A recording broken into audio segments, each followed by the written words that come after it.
उज्जवल Bharat news, देश की प्रखर आवाज। अब नए अंदाज। नमस्कार, उज्जवल भारत न्यूज पर सभी का स्वागत है। मुसलमान हो? अच्छा, कलमा पढ़ के सुनाओ। नहीं आता? हिंदू हो? बधाई हो, ये गोलियां आपके किसी अपने को नहीं लगी। पहलगाम में आपका कोई बेटा या भाई नहीं मारा गया। लेकिन कितने दिन बचोगे? कश्मीर नहीं जाओगे तो मुर्शिदाबाद में मारे जाओगे, कलकत्ता में मारे जाओगे, गोधरा में मारे जाओगे, दिल्ली और मुजफ्फरनगर में मारे जाओगे। अगर तुमने तय ही कर लिया है कि तुम शेर नहीं बकरे हो तो कटने के लिए भी तैयार रहो, नंबर बस आने ही वाला है। एक आइडिया है मेरे पास। हर हर महादेव बोल के तुम एक तो हो नहीं सकते, तो अल्लाहू अकबर बोल के घुटने ही टेक दो, कलमा वलमा ही सीख लो, जान तो बच जाएगी, सर तो धड़ से अलग नहीं होगा। बुरा लग रहा है ना? उंगलियां मचल रही हैं कमेंट में मुझे गालियां देने के लिए। जितनी ये उंगलियां मचल रही हैं, अगर तुम्हारी भुजाएं उतना ही फड़कती तो 25 निर्दोष हिंदुओं की ऐसे अकाल मृत्यु नहीं होती। और प्रॉब्लम यह है कि तुम अब भी नहीं समझोगे। मैं कहूंगा हिंदू खतरे में है, तुम कहोगे संघी है, आरएसएस वाला है। मैं कहूंगा बटोगे तो कटोगे, तुम कहोगे बीजेपी का चमचा है। मैं कहूंगा औरंगजेब का इस्लाम नहीं चलेगा, तुम कहोगे हम तो सेक्युलर हैं, जब तक दरगाह पे चादर न चढ़ा दें हमको चैन ही नहीं आता। ये गंगा जमुनी तहजीब का जो कार्ड तुम जेब में लिए घूमते रहते हो, दिखा देते पहलगाम में, मिल लेते भाईजान से गले। और सुनो, ये तो कहना ही मत कि आतंकवाद का कोई मजहब और मुल्क नहीं होता। ये इंस्टाग्राम पर 4 लफंगों की रीलें देखकर जो लिबरल ज्ञान जगा है ना तुम्हारे अंदर, मेरी नजर में इसकी वैल्यू 2 टके की है। संतोष जगदाले को अब तक तो जान ही गए होगे। उनका परिवार जान बचा के टेंट में छुप गया था। पाकिस्तानी दरिंदों ने टेंट से संतोष को बाहर बुलाया और कलमा पढ़ने को कहा। संतोष कलमा नहीं पढ़ पाए तो उनको गोली मार दी। मंजूनाथ शिवामू कर्नाटक से थे। उनकी पत्नी पल्लवी के सामने आतंकियों ने उन्हें तड़पा तड़पा के मारा। पल्लवी ने कहा, मेरे पति को मार दिया, मुझे भी मार दो। जवाब मिला, तुम्हें नहीं मारेंगे, just go and tell Modi. Yes we will tell Modi. प्रधानमंत्री किसी राष्ट्र के लिए पिता स्वरूप होता है। 100 करोड़ हिंदुओं के लिए पिता की जगह पर आप हैं मोदी जी। आपके बच्चों का खून बहा है, आपके घर की बेटियां विधवा हुई हैं, आपके दरवाजे पर मौत का मातम है, आपकी माओ ने अपनी गोद के फूल खोए हैं। आप लेंगे हमारा प्रतिशोध, आपको लेना ही होगा। और इस बार मुठभेड़ में 4 केचुए मार के हमारा प्रतिशोध पूरा नहीं होगा। हमें पाकिस्तानी सेना के कटे हुए सर चाहिए। हमारी प्रॉब्लम आतंकवाद नहीं, पाकिस्तान की आर्मी है। एक्टिवेट कीजिए लाइन ऑफ कंट्रोल, घुस जाइए पीओके में और बता दीजिए बाप कौन है। इतना सा देश है इजराइल, इतना सा। मैप पे भी जूम करके देखना पड़ता है। होलोकॉस्ट के बचे हुए 4 यहूदियों ने अपनी अस्मिता के लिए गाजा पट्टी को शमशान कर दिया। 15 लाख भारतीय सेना के जवान अपने आत्मसम्मान के लिए क्या इतना भी नहीं कर सकते? हफ्ते में एक दिन भूखा सोने वाला गरीब भारत 1965 में लाहौर तक घुस गया था। आज तो हम दुनिया का 4था सबसे बड़ा मिलिट्री पावर हैं। आज अगर आपके होते हम चुप रह गए तो आने वाली पीढ़ियों को क्या मुंह दिखाएंगे? क्या कहेंगे कि हमारे पास अर्जुन जैसा पिता था, फिर भी हम अभिमन्यु की तरफ मारे गए। इतिहास सड़ी गली लाशें नहीं, विजय के ध्वज गिनता है मोदी जी। जो लंका नहीं जला सकता वो हनुमान नहीं है, जो रावण का वध नहीं कर सकता वो मेरा राम नहीं है। हमारी एक बेटी से हत्यारों ने कहा था, go and tell Modi, we have told you sir.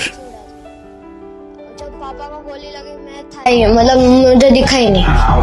मतलब एक गोरा सा था, दाढ़ी थी उसकी, ऊपर टोपी पहनी थी, वो मोमेडियन जैसी टोपी होती ना, उसकी ऊपर कैमरा था। हम कश्मीर में पहलगाम में गए थे। हमने पहलगाम में 5 पॉइंट देखे थे। उसमें जो मिनी स्विट्जरलैंड है सबसे टॉप वाला था, उधर हम गए थे। 10-15 मिनट ही रहे थे, भूख लगी थी तो खाना खा रहे थे, तभी गन फायरिंग की आवाज आई थी।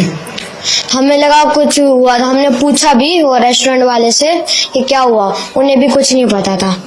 तो जब वो आतंकवादी ज्यादा गोली मारे हैं तब सबको पता चला कि टेररिस्ट घुसा है, तो हम छुप गए।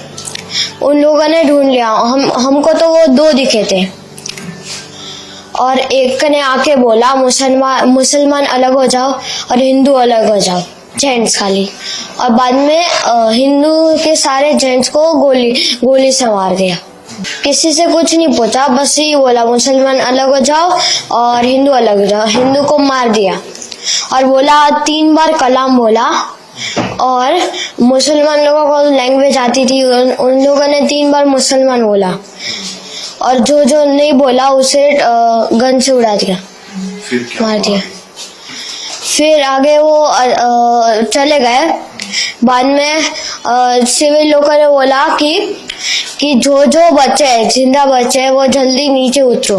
तो हम नीचे उतर गए। मैं तो घोड़े से आ रहा था, मैं तो घोड़े से नीचे उतरा और मेरी मम्मी और दीदी उतर के गई पहाड़। हम नीचे पहुंचे। बाद में आर्मी सारी आ गई। बाद में मतलब आधा 1.5 घंटा हो गया था, उसके बाद आर्मी आई। अब मैं चढ़ा, बाद में पता नहीं क्या हुआ। बाद में देखो, हमने वो मिलिट्री बेस थी उधर, जस्ट नीचे मिलिट्री बेस थे, हम उधर रुके थे थोड़ी देर। बाद में शाम को हम होटल में चले गए थे। कुछ बात नहीं हुई, मतलब वो बोलने ही नहीं देते। अगर बोलेंगे कुछ तो गन से उड़ा देंगे हमारे में। टोटल तो 20-30 लोग थे, मतलब जेंट्स में, मतलब हिंदू 20-30। देखो, मैं, मम्मी मेरी, उसके आगे मेरे पापा, उसके आगे मेरी दीदी। बाद में 2 लोग के स्किप करके मैं था। जब पापा को गोली लगी मैं था ही, मतलब मुझे दिखा ही नहीं। मिनी स्विट्जरलैंड पहलगाम में, मतलब एक गोरा सा था, दाढ़ी थी उसकी, ऊपर टोपी पहनी थी, वो मोमेडियन जैसी टोपी होती है ना, उसकी ऊपर कैमरा था और वाइट टी शर्ट और ब्लैक जीन्स पहना था।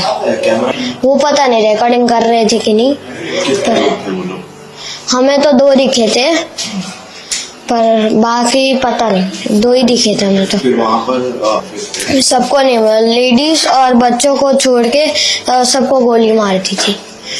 और बाद में हम भाग गए होटल में। नादान बच्चे की आवाज सुनने के बाद अब आइए सुनते हैं कि सरकार इस बड़े आतंकी हमले के बाद क्या विशेष कदम उठाती है, किस प्रकार का क्या क्या रोक लगेगा इस प्रकार के हमले के बाद। आइए जानते हैं विशेष पहलगाम विशेष report. In the briefing to the CCS, the cross-border linkages of the terrorist attack were brought out. It was noted that this attack came in the wake of the successful holding of the elections in the Union Territory and its steady progress towards economic growth and development. Recognizing the seriousness of this terrorist attack, the CCS decided upon the following measures. 1. The Indus Waters Treaty of 1960 will be held in abeyance with immediate effect until Pakistan credibly and irrevocably abjures its support for cross-border terrorism. 2.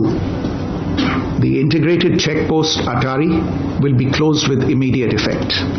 Those who have crossed over with valid endorsements may return through that route before 1 May 2025. 3. Pakistani nationals will not be permitted to travel to India under the SAARC visa exemption scheme visas.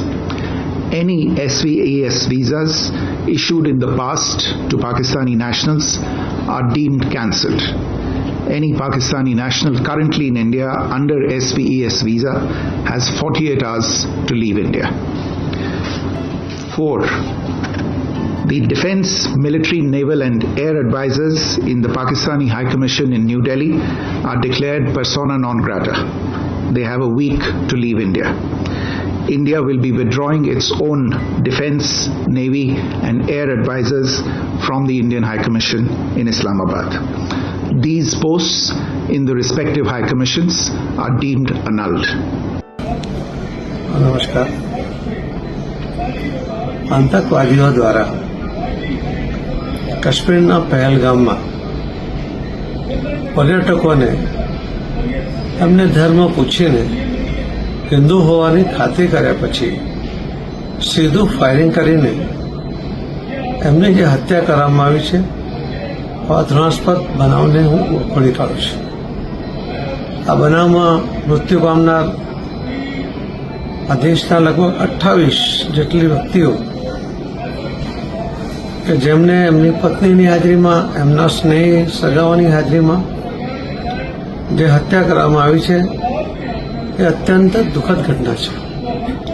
ગુજરાતના પણ 3 લોકો, ભાઈ શ્રી શૈલેષભાઈ, શ્રી યતીશભાઈ, શ્રી સ્મિતભાઈ, આ 3 જણનું પણ આ બનાવની અંદર એમનું પણ મૃત્યુ થયું છે.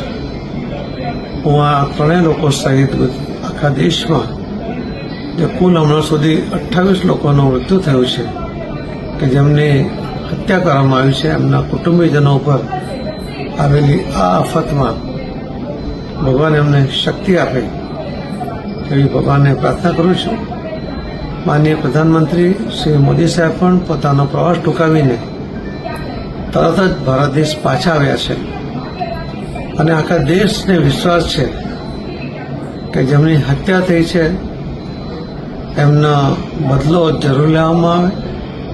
આખો દેશ એક થઈને એની રાહ જોઈ છે અને ચોક્કસપણે બીજી વાર આવું કોઈ કૃત્ય કરતા પહેલા વિચાર કરે એવી કડક સજા એમને થાય એ કરવા માટે આપણે બધા કટિબદ્ધ છીએ. Thanks for watching UP News. Like and comment, and don't forget to subscribe for latest updates. Subscribe our channel.